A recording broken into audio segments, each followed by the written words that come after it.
Joining me in the studio, TRT World's editor-at-large, Ahmed Al-Burai. Ahmed, take us back to 2013. What was happening with the Muslim Brotherhood and the country's first freely elected government led by Mohamed Morsi that caused, general as he was then, Sisi, to overthrow that Morsi government? Well, you know, Adnan, it was the first democratically elected president, civilian president for Egypt for more than 60 years.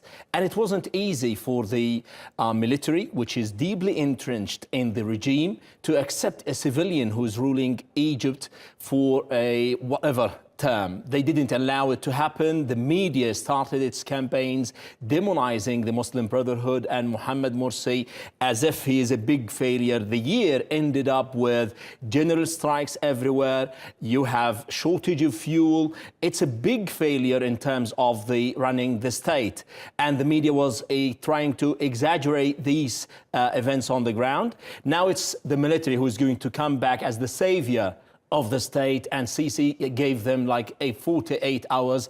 It's either you solve it or we're going to intervene, and that's what happened. Then they intervened militarily. It's very exciting because if you go back to the revolution in 2011, when Mubarak, the president, the then president, decided to pass the power to his son.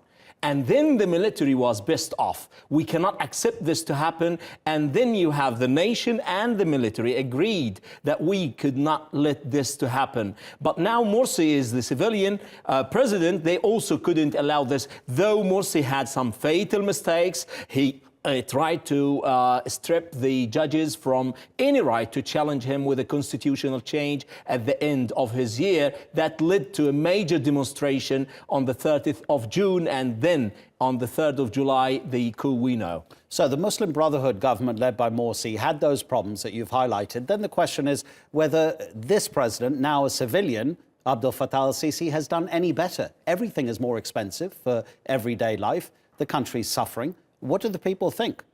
Well, it's for the election now, it's a major sham because they know that this president is doing nothing for them. Still, he's desperate, calling for them to show a very huge turnout just to let the world show, to show the world that, look, we do have a kind of democracy. The people are selecting me. He also has some fear that the military could intervene because his contenders, his challengers used to be his superior, like Sami Anan. He used to be his, direct superior. The former chief of staff, Ahmed Shafiq, is also another contender who is now in home arrest. He's used to be like, he outranked Abdel Fattah al-Sisi. So he's desperately asking the people to go to the polls to show the world that, look, we do have a kind of even superficial democracy, because it's the world is just interested in having stability in Egypt. The people are desperate. The people see no single change on the ground. It's either, look, he abandoned Tiran and Sanafir, the Red Sea islands, for Saudi Arabia with the consent of Israel. He is doing nothing in terms of combating terrorism in the peninsula of Sinai. He is doing nothing in terms of economy. He is doing nothing in terms of the general political life. There is no party. All the political parties are either in exile, in prison, or afraid to speak. So it's a big sham. It's a big farce. That's what the Egyptians on social media are speaking about.